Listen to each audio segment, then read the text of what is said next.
Good afternoon, folks. Good to have you here today. Thanks so much for taking the time. I'm Lee Colan, joined by Julie Davis-Colan. We are co-founders of the L Group back in 1999, believe it or not. We're leadership advisors dedicated to healthy growth. That's healthy growth for you, the leader, healthy growth for your employees, and also ultimately healthy growth for the business. So I'm an organizational psychologist. Julie's background is in preventive medicine and peak performance. She's also one of 1,300 people certified worldwide as a positive psychology practitioner by the Flourishing Institute. So we're hoping to bring a few insights and practical tips to you today about the power of positive habits and mindset. So again, thanks for your time. Had a smaller group today, got about 70 or so people confirmed. We know there'll be less of us showing up today, but whether you're able to show up or not, we'll get you the tools and the recording afterward. So thank you folks for being here today. We appreciate that. So just as a back, we're going to just go ahead and jump in a little bit. Or let's see. I think we'll get rolling. You guys, I want to reward the people that were timely. So we're going to go ahead and jump in right now with just a little bit of context, some background on habits and how our brain works. Then we're going to share a very simple model on positive habits and some practical tools that go along with it. We'll have you guys apply those tools during our session, and we'll talk about them. And that's about it. We should be done in an hour, certainly less. And again, thanks for your time. Appreciate that. We know many of you are zoomed out with regard to videos. So if you have your video on, thank you very much. I always love to see a smiling face. But if not, we understand that too. But certainly would still ask you to kind of engage with questions that we might ask, or just would love to hear your input so we can all benefit from your experiences also. We have studied this field for a while, but we don't assert to be the experts in it. Everyone has figured out great ways to manage their own habits and stuff. So we'd really love to be able to hear from you guys and your experiences today also. So with that, I'm going to let Julie's just going to kind of kick it off and provide a little context for us. Okay. Okay. So Lee alluded to, we're going to, work through maybe a scenario that you have. So in order to help with that, if you'd grab a pen and paper, if you have one handy, that'll be helpful, because we're going to look at, we have a brand new year, 2021, and we want to be the best we can be. And so we know that our habits are critical in helping us show up and meet the goals that we want to have. So we're going to talk a little bit about that, but maybe from a little bit of a different perspective than you've thought about before. From research, we know that like 40 to 50% of everything we do each day is a habit. So by taking control of those and intentionally showing up in our habits so a different way, we can accomplish more different things in life.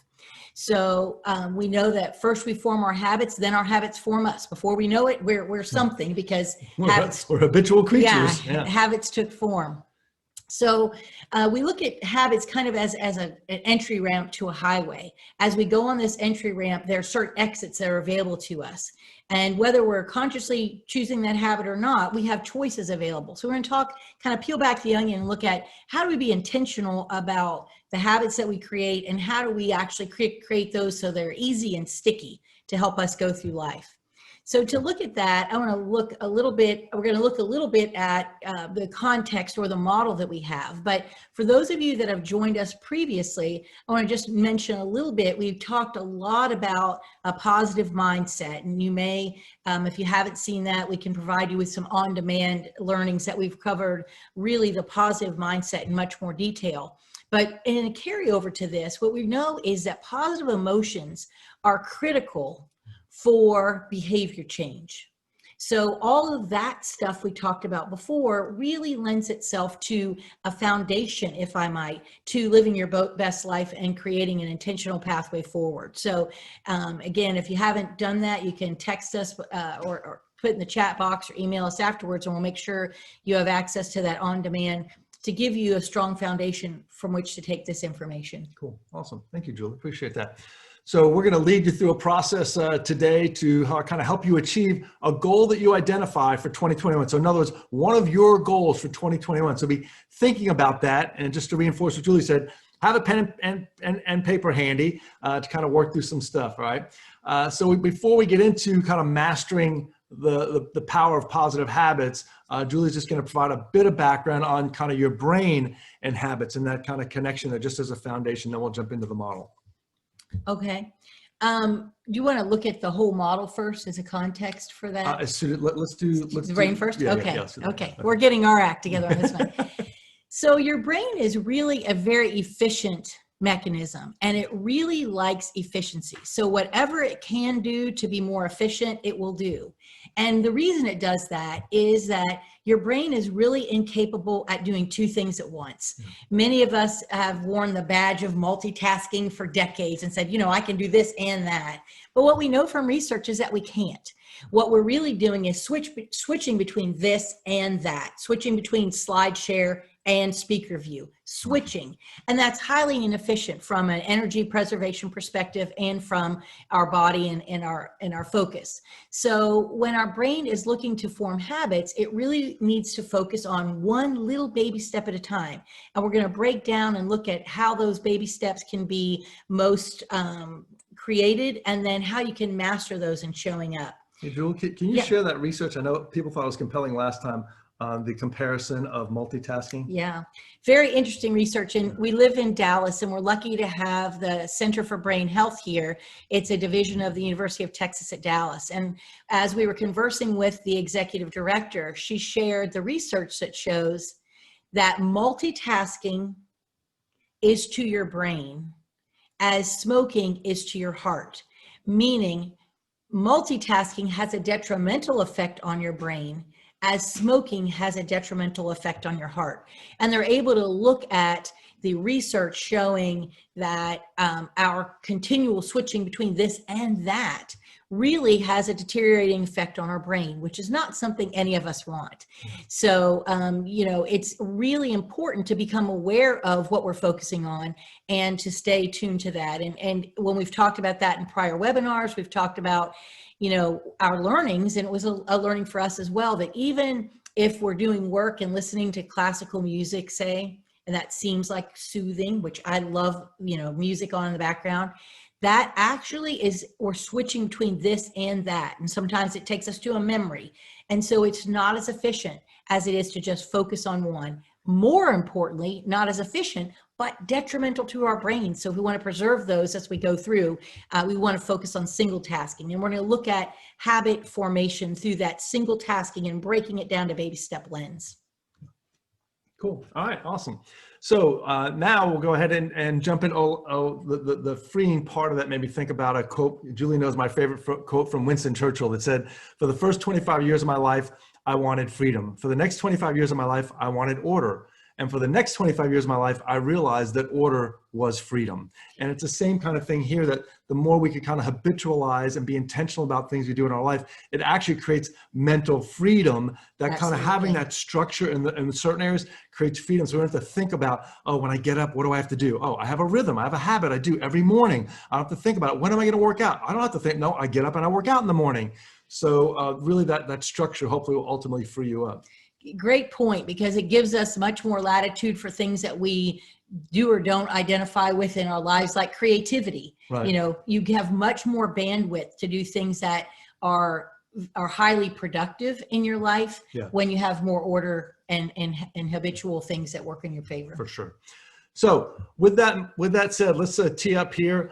You can look on your screen here and see this this very simple model of positive habits, and it's based on three core elements here: your beliefs, your systems, and your affiliations. And it's a reinforcing cycle, for better or for worse. In this case, we're focusing on positive habits, but your beliefs help drive your systems help drive your affiliations, and then on and on. So we're going to just talk about a couple of key points under each of these and some practical tips, take you through some exercises on them, so you could start creating your own positive cycle of positive habits here also, okay? So to begin, we'd like you to kind of write down, before we even jump into this, write down one goal you have for 2021. Be as specific as you can be, right, Jewel? We want it to be specific and hopefully measurable, whether it's within a time frame or a quantitative or qualitative metric, but something you can observe and see. But go ahead and please take a moment now and jot down, what is a specific goal that's important to you that you want to achieve in 2021?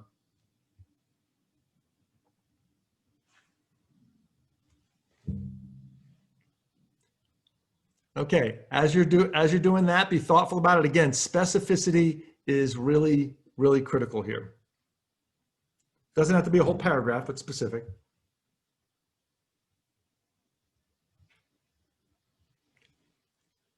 Okay. Okay, thank you for doing that. So you're going to use that, and we're going to kind of add to that as we go through. So I'm going to talk first about your beliefs. I'm going to talk about two areas of your beliefs. The first area, and Lee, if you're going to go, Yep. is maybe not what you thought it was going to be. And it has to do with deciding who you want to be, not what you want to accomplish. I'm going to talk about how your identity and how you see yourself actually relates very significantly to your accomplishment of goals and sustaining those goals and or fresh habits in the future. And the second part of that is, how do you prove that to yourself? How do you know when you're confirming, you know, that I want to be this type of person? That's a little different lens, and it was very interesting to us as we looked at it, because it's, if you'll hear stories as we go through, you maybe see yourself through this lens, that you have a sense of self. And sometimes that sense of self comes from people that have given you input in your life. You know, you're a great student, you're a terrible student, you're terrible at directions.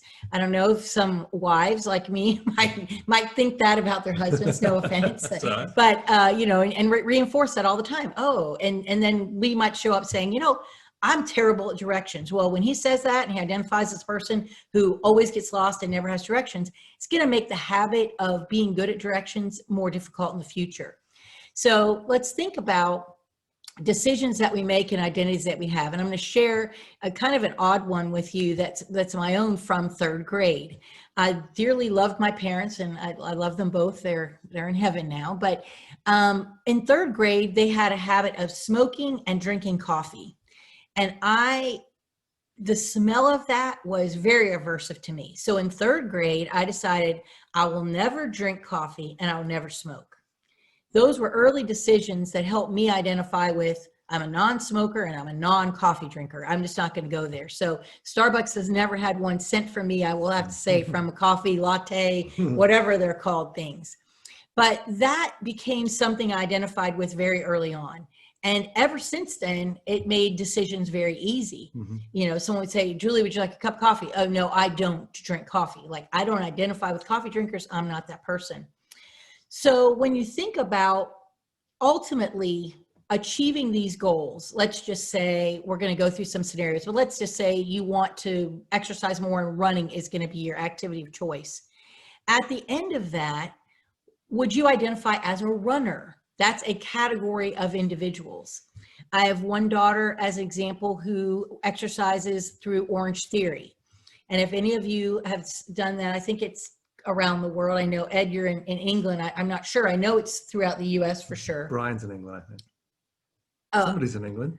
Oh yeah, I'm sorry. Ed, I was putting you there. Yeah, I'm sorry.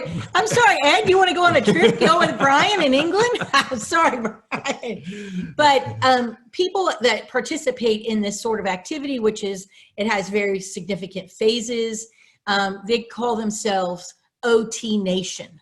And it's you're a member of OT Nation. Well, those people identify as people who exercise with Orange Theory a certain way. That's a very strong identity to hold on to. So ultimately, when you think about your behaviors, they really reflect your identity. So I started by saying you can identify, and then that takes that commands your behaviors, but it could also be the other way. You can look at yourself and say, well, what do I do? And that helps me identify with who I am. Do I read a book every night? I'm a reader.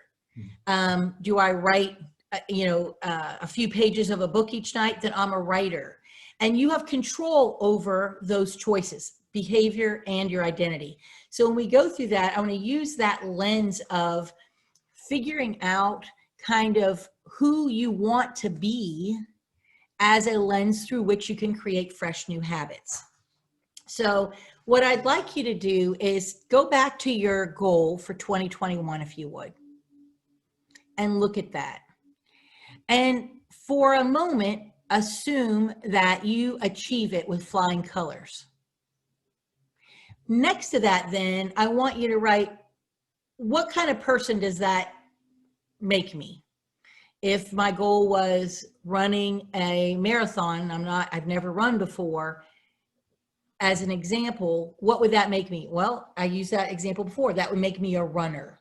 So take a minute, and I'm going to stop chatting for a minute and just think about, if you accomplish that goal, what identity would that provide to you? Is that the same as something you've had?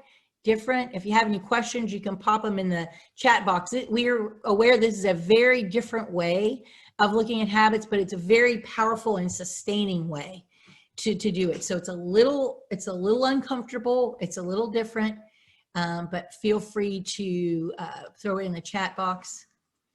And if anyone want to have them share it all? Yeah, I was gonna say, if anyone would like to share your goal and then how that would create this identity that might be new for you, we would love that.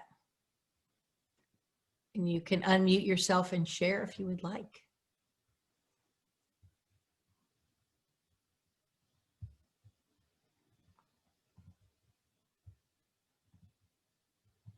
We won't force you. It's okay. Hey, Lee and Julie, I had one. This is Bob. Anybody? Okay. Can you guys hear me okay? All right. You don't have to. And it is kind of a weird thing. You might even think, I'm not sure that that's the right identity. There's no right or wrong answer. It's a hard question, but if you'll stick with us, it's a very powerful way to begin to go forward and change your habits in the future, because what you do is who you are. Right. You know, Bottom what line. you do is who you are. Yeah. And so if we want to show up differently in what we're doing, Yeah. we have to start to look at ourselves a little differently in that regard. Hey, Lee, So when you- we're looking you at hear us? habits and Hello? what we're doing, the question is, are we you guys hear becoming the us? type of person we want to be? I guess. And for many of us and many people in life, Bob is, Yeah, you guys can't hear us. I think people are trying to talk in. Bob, you want to chime in? Yeah, you can't hear can't us. hear us. You Oh, can't. no. We hear you. You can't hear us. Okay. I can hear it. Okay. Can you guys just go ahead and raise your hand if you can hear us? I want to make sure we're not having any technical difficulties. Bob, Now you You can. can now? You We can't can hear us. you. We can hear you. Okay. I Oh, don't I think- see this. Their sound's not coming through to us. All right. Oh, Oh, interesting. Okay. I won't spend time trying to troubleshoot that now. We can hear you all. We can hear you. You okay. can't hear us. Okay. All right. Well, sorry about that, folks. I'm not sure what's going on, but Well, I feel better about that because you were participating. You're right. So thank you. Yay. I love that. I did have a little bit of crickets there. Woo, I feel much better. I'm gonna make I'm sure sorry we're- about we're- that. we're on here. Did you everybody Yeah, unmute they're themselves? unmuted. Yeah. It's something that's weird going on. Okay. Unmuted Sorry yourself? about Yeah. that. Well, I Sorry. apologize. We'd love to be more engaging. We'll have to go one way on this one. Okay. All right. Thanks for the heads up, You Bob. can use the chat box though. You can use the chat box. We can read that. I'm sorry about Bob, your old Navy training came in good. Yeah. I saw you going like this. save our ship. All right. Thank you for that. So if you have anything you want to share, we'll have to do it with the chat box. I apologize for the technical difficulties on that. So Lee, you want to talk a little bit more about how we go forward? Sure. I want to talk, actually, let me say a little bit more about that. We only know who we are. I kind of got distracted by That's all right. not being able to hear anyone. Who we are because we show up that way. We take baby steps. So, we think about little things that make a difference. And we know if we just look at something like water, at 211 degrees, nothing happens. At 212, it boils. At 33 degrees, it's water, and we get to 32 and it's ice. And so we're looking at little teeny steps, equivalents in our own behavior that start to show up in a very tangible way over time. Yeah. So we're going to talk about breaking a habit into small little pieces to succeed, but there's a little different twist on this as well. And Leo, I want you to talk about Sure. the twist that they're not probably expecting. All right. So we've talked a little bit about our beliefs and our identity. Julie did for you, just a little quick overview. Now we're going to move on to your system. So you have your beliefs and then your systems. And so a couple key points here on our systems is that we have to kind of make it easy with baby steps that Julie alluded to. And we have to consistently show up. But before we jump into those, we'll do an exercise around that in a minute with your goal let's talk just a little bit of context about why systems are so important here. And before you do that, Sure. might I be a mouthpiece for Brian? Because Okay. Brian has shared his goal. Thank you. Oh, you said that. Oh, good. Which Thank you, is Brian. to grow his business by 1,000 customers. Wow. And what that means is that he would become an organized person that follows up every time. And that's a really strong identity to help you achieve that Right. goal. So thank you very much. I know that was Right. shared privately, but Brian, I hope it was okay that I shared publicly. Yeah. I see the heads up. So, And so that's in a other really words, good example. so if Brian followed through on that, his identity, he would be known as someone who's reliable, right? Absolutely. And if you're a business owner, that's a big identity. You want to know that he's reliable. We could bank on him. Okay, that means more business. So that's a great identity for you. Yeah, Well done. thank Thank you, you. Brian. Appreciate you sharing that. So going back to our systems, we have to think about your goals are about really results that you get, right? But that you want to achieve basically. But systems are about the processes that lead to those results. So you could really, if in some ways, ignore your goals. If you got your system down and you just drove through that system day in and day out, Brian, you followed up on those calls every single day, you would still get the results you want. Mm-hmm. The reverse isn't always true. Sometimes people just focus on the goal, but don't have their personal system down. So goals are great for setting direction, but systems are really great for making progress toward that goal. That's really where the rubber meets the road. You know, what they say, a goal without a plan is just a wish, right? It's just a dream. So systems are really about putting the plan in place. So really, if you think about achieving a goal, really just has this positive impact, changes life just for a moment. We won, we did it, we got that new business, we got our thousandth new client. That's great. But when we think about like the need to change results, the results really aren't the problem. It's really, we have to change the systems that cause the results, right? So basically, we have to fix our inputs, and then we can fix our outputs. And the other thing about just focusing on goals is that it creates this kind of either or conflict. Like either I achieve my goal and I'm a success, or I don't achieve my goal and I'm a failure. And that's kind of just leads to disappointment and stuff. And the fact is, we kind of we don't really necessarily rise with the level of our goal, some huge goal out there. We tend to fall to the level of our systems, not so much our goals, right? So we really try to focus people on their systems they use day in and day out to create those daily disciplines, knowing that if you do that, listen, if any of you are in sales, if you own your own business model, you know you're in sales, right? Sales, we know sales is not about, I've got to just get 10 new clients. It's about the inputs in the system before that. Do I make the number of calls every day? Do I follow up with people? Do I take them to lunch? Do I get the proposals? You know what the sales funnel looks like. You never focus, you might focus on the bottom for the bottom line to see the results you get, but the fact is the game is won and lost in the sales prospecting system up here, right? Are you creating the activities you need on the front end? So what we find sometimes when creating systems and people kind of preparing for a goal, particularly this time of year, is that they try to create this like optimal plan, this perfect kind of plan, spend a lot of time trying to tick and tie that down. But there's really a difference between, as you well know, activity and productivity, right? You know, we can be active, planning and strategizing and learning, and all those are good things, but they're really not producing results. Where productivity does just what it says it does, produce, it produces results. So we kind of have this balance. So let me ask you, I just want to throw this out to the group. This will be a rhetorical question because we can't hear you, but please text us back. If just activity of all the planning in the world and the strategizing and the learning, if that really doesn't produce results, why do we still tend to do that? Why do people still get caught up in that, the old analysis paralysis, or just planning to succeed versus just kind of starting it and getting started and acting on it? What any inputs on that? Our limiting beliefs around that? Absolutely. Thank you for sharing that. Was that Nicole? Sorry, my eyes are bad. We're working on a smaller PC today. Sorry. Any other input on that? I mean, one other thing I'll add to that is that it's safe. Someone just said that. It's easy and not as scary. There you go. Perfect. Absolutely. Thank you very much. Who was that? That was Brian. Brian, good job. Exactly right. I'll be your eyes. Thank you. Thank you. We run this fear of failure. If we could just kind of continue to plan and all that kind of stuff, no risk of failure. There's nothing being done. And it's just like this safe zone. And it's a very important part of our brain. We want to protect our self-identity. No one wants to see themselves as a failure.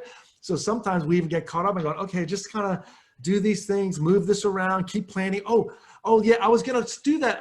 We do a lot of executive coaching. Lee, I was going to get started on that here, but I just got to get it just right. We got to get the strategy just right. I'm thinking, dude, you've been doing that for a year. Like, I think it's probably close enough by now. Let's just get going, right? So it makes us, activity makes us feel like we're getting something done, but it's really just preparing to do something, right? I love what Maria shared Okay. when you said, why do you do that? And she said, because it's a habit. Planning itself beautiful. can be a habit. That's Very a good. really good Very point. good. Excellent. And it does, and see, Ed's saying planning creates focused activities. Right. It does create that. It does. And There's benefits. Believe me, we're not saying don't plan. We just say, put your best effort forward, plan, and be done with it and start executing. The game is won in execution. We have a whole book on, you might see it back here, on sticking to it. And it's a 220 pages, and the first 20 pages are about how to create a solid plan. And at the end of that chapter, we say, this book, just like in real life, should be spent mostly on execution, right? So get your plan in place, make it thoughtful, but then get going on it, right? We don't want to just merely be planning. We want to start practicing. So when you're sharing that, it's making me think, as we talked about, for yourself, your team, and your company, the stats are pretty remarkable about execution and companies and their success. Do you want to share a little about that? Oh yeah, I mean, the companies that execute well, I mean, you wouldn't believe the return on investment, the profitability far exceed. I apologize, you're putting me on the spot, but I don't know the numbers off of that. But it's like, I think 31% improved net profit for companies that are execute with excellence. So we know the game is won in execution, not just in business, but on the personal front also. So if we want to master a habit, right, we have to start with repetition, not perfection. I think that's part of it too. Someone mentioned limiting beliefs before. Some people get caught in, I've got to do it just right. So they don't start until they can do it just right. And you're never going to be able to do it just right until you start practicing. So we need to practice. We need to get some reps in. That's really critical for us. So. And I think as you're saying that, for whatever reason, I think it's, again, one of those beliefs that we have in our mind that we get a plan and then we execute it, which is true, but the plan can be amended. If we find that this isn't working, we can tweak it. There's nothing, we don't have to turn in a paper that says this is the exact plan and we're never going to change it. Yep. It can be fluid as long as we start doing it. I like, Brian saying plan then do. That's it. Once you start doing it, oh, I thought this was going to work well. Yeah. Not so much. So I'm going to go to this. And it is, we do a lot of strategic planning with companies, and let's just talk about this past year. It is, flexibility is the key, but you've got to start doing it to know what you need to zag to next. Right. Exactly. Merely looking at it on a paper doesn't give you that proof. For sure. So, so let's talk about how you make it easy to actually start one of these goals. So Lee, do you want to share for me? I'm going to share a chart with you. And so I'm going to walk through a scenario with you, and then I'm going to ask you to do some work on your goal with me, if you would. So this chart is about making it easy. And the idea is that in order to accomplish or begin a new habit, you really want to have a starting activity that you can succeed at. And the notion is in less than 2 minutes, like you can for sure succeed in showing up. So I'm going to go through this chart and say, what does that even mean? So let's say your goal is running a marathon as an example. Or half marathon. All right. You took it down to half. We want to be realistic here. Right? Well, I don't know that's not realistic for me either, but this is a scenario. For me, trust me, nice. A scenario. No, I was saying not even the half for me. Thank you. But you can go on the half. I'll cheer you on. But so let's just say that was our goal. Well, we could have that there. Well, what's the plan? And so the first thing is just to show up, is put your shoes on. You're never going to, and those should actually be running shoes, because no one's going to start to run a marathon walking shoes, right? With walking shoes on. But at first, we're actually starting to just walk. Yeah. We want to build up to it. So we want to walk. That's a very easy beginning. We put our shoes on. We walk 15 minutes a day. It's just a baby step to start. Then say we get our 10,000 steps in, our Apple Watch, our phone says we got our 10,000 steps in. Then a little harder goal toward that is we want to run a 5K. And then ultimately, and there are very detailed plans, let's say we want to run a half marathon, on how to get there. There are running apps and such that say run this amount, this amount, this amount. But the point is that the most important part here is showing up, and that's making something very easy. And so I'm going to take you through a scenario where I'm going to ask you, which I think you already have your hard goal, your ultimate goal. I'm going to ask you, after I go through a few scenarios, to look at how you make it very easy for your goal. How do you master baby showing step? up there? And then later after this call, you can do the middle components as well. So let's say you want to write a book. We have many back here that we've done. At first, that wasn't even seen as a doable thing. I think, Lee, you started writing a book. I wrote an article a long time ago, and it was a blog post basically on sticking to it. And a friend of mine said, Lee, this is really awesome. You need to turn this into a book. And I said, dude, that's like 1,000 words. Like, that's all I got. What do you mean a book, right? And so that wasn't even in my realm of thinking. But then I ran across someone who published these like little thin books. So it was kind of like, oh, okay, that looked manageable to me. So we did that. And then we did it again. So we turned it into a system. So we did it again. And then we turned it into like more traditional hardcover books and stuff. So now we have a system down, and people ask, oh, Lee, how do you write a book? I was like, well, yeah, it was hard at first, but the fact is we have a system and a process down now that kind of, we could, do them. And it starts with, I mean, you might have that in your mind, like I have a book I want to write. Well, how do you even begin? Well, one sentence. I mean, in order to write a book, you got to start with one sentence. That is a very easy task, and it can be done in less than 2 minutes, and you can always succeed. Doesn't have to be good, but you have to get started in order to make it great. So an example in a book, you start with one sentence, move it a little further, then you write a paragraph. Then you get to that 1,000 word blog that you wrote that day. Then a 5,000 word article. And over time, you're adding to this slowly. You would begin to have, maybe it's just a thin book, a quick read book, but you would be able to start the process of writing a book. If you sit down and say, I'm going to write a book right now from scratch, that is overwhelming, and it's very difficult to find success in that right from the beginning. But starting with baby steps, you can do that. And Julie, can I chime in? I get a lot of calls from people that are asking for help. Lee, how do I write a book and stuff, and how do we get started? And I always tell them, and I love the fact that blogging is even a concept these days. I was like, just start journaling or blogging. Like, don't worry about the book. Like, what thoughts are on your mind? What's your unique point of view? And just get it down, a couple hundred words, get your blog out. Because, over time these days, you'll notice people just kind of start compiling blogs, and they kind of use that. And it's a great way to practice not only the habit of writing, but then also they get feedback on, like, Absolutely. Wow, that one really resonated. That one needs to be my first chapter, or whatever. You get some feedback on it. So I would encourage you to just, if that's on your mind, blog and journal, and just don't, again, don't let perfect get in the way of doing something good. Yeah, absolutely. And what a beautiful world we live in now, where you can have that feedback. Sure. And maybe even audio feedback as far as work today, but that'll work. Let's look at another goal that is on some people's minds, I know, which is like controlling social media. And, we look at, I think the stats now are the average adult spends a couple of hours a day on social media. So if you think about what you want to accomplish in 2021, is that the best use of your time? Some of you might say, no, I really want to limit that social media. So how do you start with that? Well, an easy beginning, again, absolutely foolproof, like you will succeed no matter what, is turn off your notifications. Don't let yourself get buzzed, binged, interrupted. Don't put a sidebar on your computer. Don't let your phone do anything. Don't let it tell you when you have anything going on there. One very easy step. Well, what would go beyond that? Maybe there are a number of social media apps that you have. Some you're really not too fond of. You don't get a lot of positive feedback. I mean, you don't get a lot of positive benefit from. So you could start by just deleting something you don't like.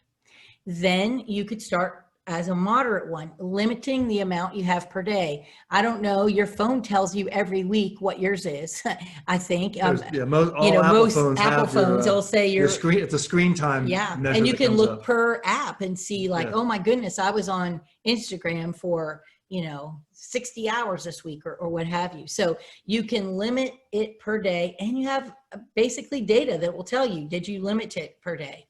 Then you could look at, maybe I reduce it to 30 minutes a day, and you hold that time. And ultimately, this is an example, if you wanted to just have 1 hour of social media a week, whatever it is. But the idea is, in these scenarios, that you're breaking down, creating a plan, so to speak, but creating a system to allow you to succeed at a new habit. So what I'd like you to do now is, you can just make a little box, if you would, on your pen and paper, and look at, again, your goal for next year that you picked. And I want you to put that in the very hard column.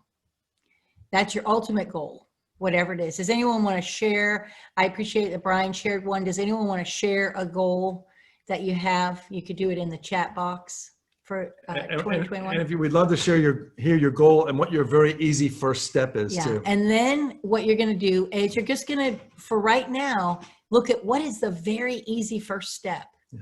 Very easy. Again, comparing run a half marathon, put on your walking shoes. Very simple beginning.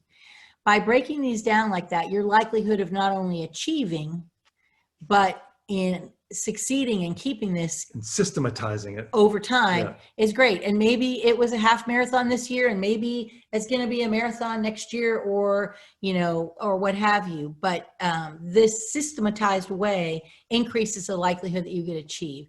Does anyone want to share a goal and an easy step in the chat box? And just as a hint, sometimes the easy steps are things that you already you're doing something and you could piggyback onto it. Mm-hmm. So like in the business setting, we'll say that a lot of our leaders say, I really need to connect with my team more now that we're disconnected, we're remote. And so we'll tell them, listen, you have a weekly staff meeting, like use that time to piggyback and have a one-on-one call, or create some fun setting in there where you can connect with your people, so that you already have something systematized, a weekly staff meeting. Mm-hmm. How do you leverage that to then build on a new habit that you're trying to create, which is to better connect one-on-one with your team, right? So in that case, it would be very easy, would be during current staff meetings, Right. add in, Right. you know, 5 minutes to do a quick warm up or something Yes. like that, or an icebreaker. share highs and lows. Highs and lows from the last meeting, or Mhm. something like that, which is a great ritual that a lot of leaders like. So you could be thinking about things you already do that are already habitualized, which is a thing of beauty. How could I leverage that if it's related to my new goal to kind of make it a little easier? That's an easier first step. Absolutely. Absolutely. Okay. So if you would go ahead and fill out your very easy, and you have your very hard, then as we leave this, if you would fill in those easy, moderate, and hard steps, you'll have for that goal at least a pathway. We're going to talk more about how to make that come to fruition, but at least a pathway to achieve that goal. Right. So with that, we have some things that are necessary but not sufficient. You want to identify who you want to be, and then we want to break down a goal into a system that has very simple baby steps. And we just want to master showing up. We want to master attending those meetings. We want to master putting our walking shoes on to get out the door to begin our things. Those are all critical, but then we have one last piece of the puzzle. All right. So once you have your system down, then we have kind of our affiliations. Okay. So a couple things to make sure we're observing the habits of those around you and intentionally choose the company you keep. Let me kind of give a little more color on both of those. So if you think of us as humans, I think we can think of us as humans, right, Julie? Right? Most of the time. We're really herd animals, right? We want to fit in, we want to bond, we want to kind of earn the respect and approval of others. That's really kind of essential to our survival. In fact, for most of history, our ancestors lived in tribes, right? So the lone wolf died and the pack survived. Mm. And those who collaborated and bonded together kind of enjoyed the benefits of increased safety and more resources, more mating opportunities, all that. So this is one of the deepest human desires and needs, which is the need to belong, right? Mm-hmm. So these kind of ancient historical evolutionarily preferences kind of reveal themselves even in our modern behavior today. Because the bottom line is we tend to imitate those who we affiliate most closely with.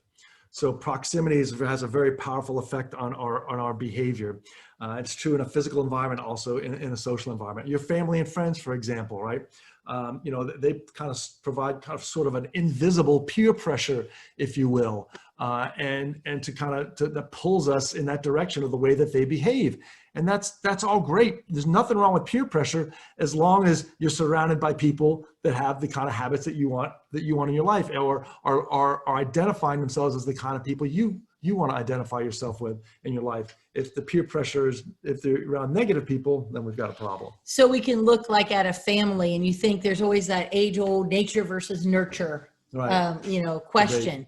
And we know that there's nature, but you can look at many behaviors, many health behaviors in particular of a family, and you know that we follow the tribe of our family. As parents, it's really important for us to make good choices because our kids watch, and what they do is what we do. And that's kind of the earliest sign. Regardless of what we say, by the way. So it's really about the actions they're following. So it's the earliest sign of this on a macro level, even as we're adult to adult. Right. Kids imitate what they see, and without knowing it, as adults, we begin to take on those behaviors as well. Sure. And I think it's easier to see, particularly if you're a parent of someone that is or was a teenager. And we all have had that thought, oh, they shouldn't hang around with that group. That group makes bad choices. Well, once you're a part of that group, it's very easy to think those bad choices are normal because they are your normative group to reference on that. Right, absolutely. And listen, teenagers or executives, it's the same. Absolutely. We have leaders that are struggling in organizations. This guy's leading in a very directive, punitive way, and all of a sudden, I wonder why. We look, well, his boss, that's how he was brought up, right? So that modeling dynamic is very powerful through the full course of our human existence, really. So just as an example of some of this modeling, take, for example, Mike Massimo. He was an astronaut. While he was a grad student at MIT, he took a small kind of robotics class. There were 10 people in the class. 4 of them ended up becoming astronauts, right? Similarly, there was a study that found that the higher your best friend's IQ when you're 11 and 12 year old, when you were 11 and 12 years old, the higher your IQ would be when you were 15. And this particular study was they controlled for natural levels of IQ. So basically, hang around smart kids, you'd become smarter a few years later, right?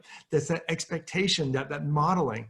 So and the behaviors that follow that. And the behavior, all the habits that support that, right? Oh, maybe I'm hanging out. Oh, maybe I'm reading more. Maybe I'm studying a little bit more. Maybe I'm not going to that party on Saturday night and sneaking out the window type of thing. So the fact is we soak up the qualities and practices of those around us. So as a result, one of the most effective things you could do to create a positive habit is to affiliate. Remember, your affiliations, affiliate with a group where your desired behavior is normative. It's the normal thing.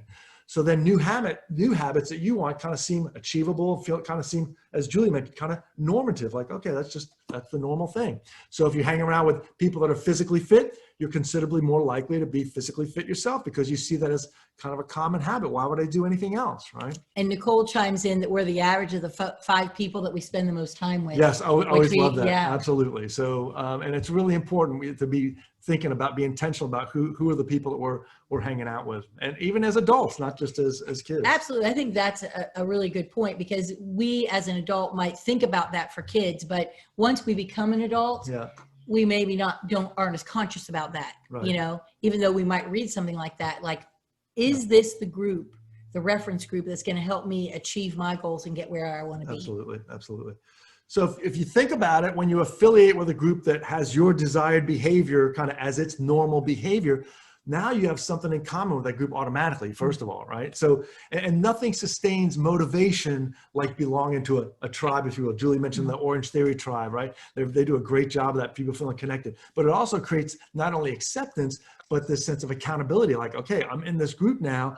I belong to Orange Theory. I go there every morning at the 7 a.m. class. Like, if I don't show up, people say, why didn't you show up, right? So we create this accountability. So it transforms our personal quest to achieve a goal into kind of a shared quest, which is very powerful too. Again, we're lifting each other up.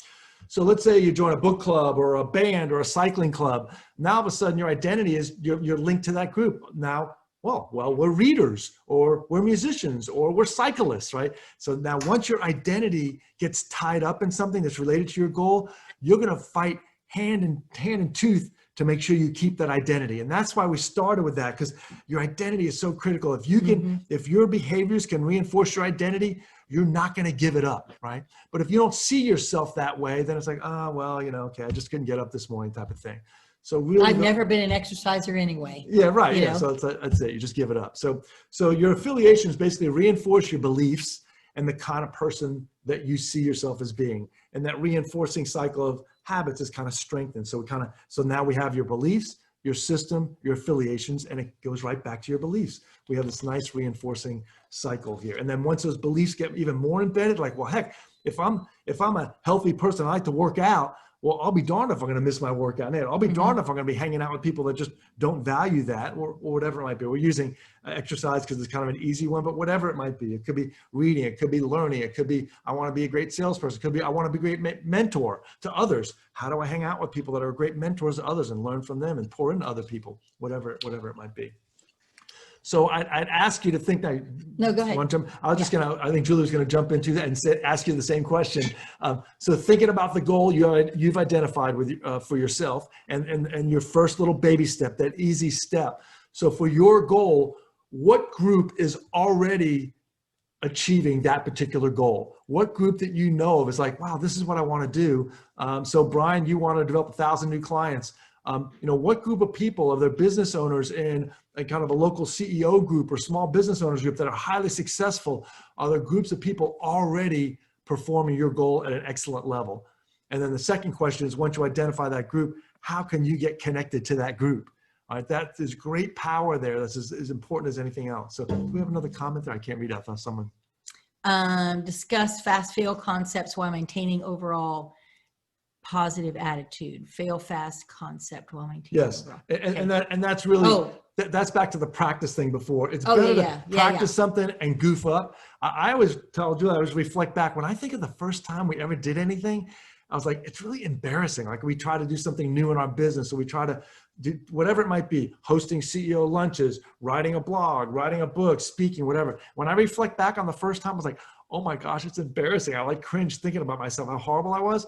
But I was like, you know what? We did it, right? We tried it and we got a little better the next time. And in fact, the biggest improvement is generally between trial 1 and trial 2, right? You just got to get out there and do it, and then you learn something, and then you gradually get better and better and better. So we've all had that experience, but it's better to fail fast, learn, and make those redirections than plan, and wait for that perfect opportunity and then try then. Yeah.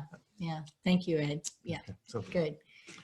So do you want to talk about your particular activity and goal that you set, and looking at that, if you achieve that, what group would you need to connect with? What group would you like to be a part of, and kind of write that down? Yeah.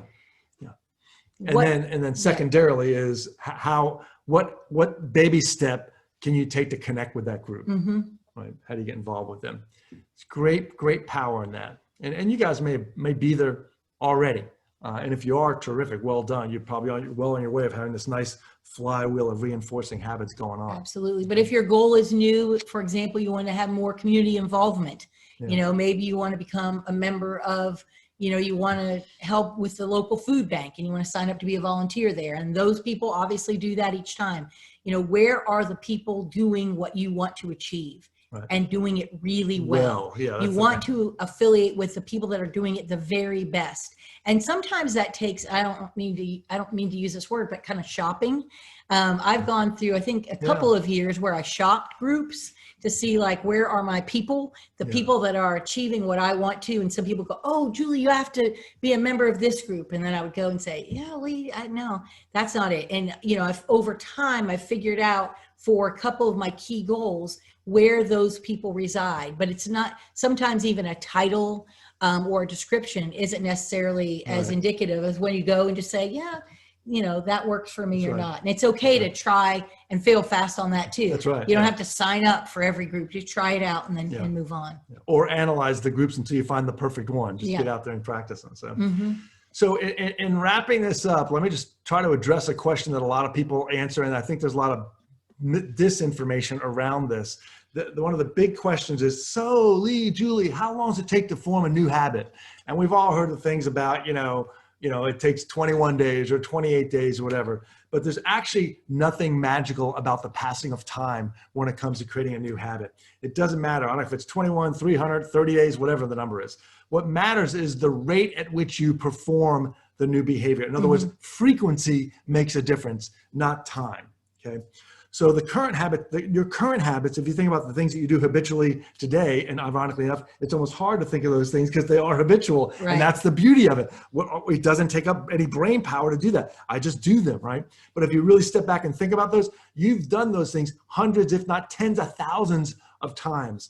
So your new habit requires that same level of frequency. You need to kind of string together enough attempts, enough practice, and it starts getting more and more subconscious, less conscious. And then you just kind of cross the habit line. Right? That unconscious competence. Yeah. So I always use the example of like, it's been a few years now, but if you reflect back on time when maybe your child was learning how to drive and they get in the car, and when we did it, like our youngest one, Lexi, would get in the car and say, okay, Lexi, what are you gonna do? Okay, Dad, yeah, 2 hands on the handle, foot on the brake, turn on the ignition, vroom, vroom. Okay, Lexi, let's back up. And all right, look at my rearview mirror, check my blind spots. Okay, pull out of the driveway. And then she's like this, white knuckling, and we're going, okay, Lexi, watch that mailbox, whoop, whoop, watch the mailbox, okay, and then, take the corner, there's the curb, and so it's and we pull back in, get in the driveway, put it in park, honey, yep. We both breathed this great sigh of relief, right? Because it was a very, conscious behavior. It really wasn't a habit yet. Now, I would ask you guys to think, when's the last time, well, you probably haven't gone to work in a long time working from home, but think about a time when you went to the office, come home after a long day of work, pull into the driveway and think to yourself, oh my gosh, how did I even get here, right? Now, driving becomes this unconscious unconscious habit. We just know how to do it. We don't have to think about it, right? And that's kind of where we need to get to. So the fact is, it might feel a little uncomfortable up front, but we'll kind of get to that point. So, you think about your habits as kind of highways to your future you, right? So you have to believe in your new identity. You have to make it easy and get started with baby steps using a systematic way of approaching it. And you have to affiliate with those who value and execute that same habit with excellence. So I think of a quote from, let's do this quick exercise. You want to do that real quick? Yeah, cool. Yeah. Before we wrap up, we've got just a couple minutes here. So let's do a quick, I'll have you guys do an exercise. So whether we could see you or not, but just engage in this with us if you could. So go ahead and everyone go ahead and just put your arms by your side, put your arms down by your side. And now go ahead and fold your arms, right? Just fold your arms, just comfortably relax, fold your arms, okay? Now go ahead and put your arms down. Don't worry, we're not turning this into a nonverbal communications webinar, okay? Put your arms down. Now go ahead and fold your arms again, but please fold them the opposite way. The opposite way, okay? So it takes a second to think about that, doesn't it? I had a creative woman in one of our sessions once, she folded them behind her back. I was like, well, that's good. I didn't say which opposite way, but. The opposite hand on top. So I'm guessing if I asked you how that felt, it would probably feel a little awkward. You'd probably have to think about it, right? Just a little bit kind of weird, right? Now, if I told you to put your arms down now and said, now go ahead and fold your arms, how are we going to fold them? We're going to fold them the same way you used to. It's a habit. We have one arm over the other, whichever arm it is, that we're comfortable doing that way, right? Well, it's that same discomfort we feel. We could practice on 100 repetitions and finally get used to folding our arms the opposite way, all right? We won't spend our time doing that, obviously.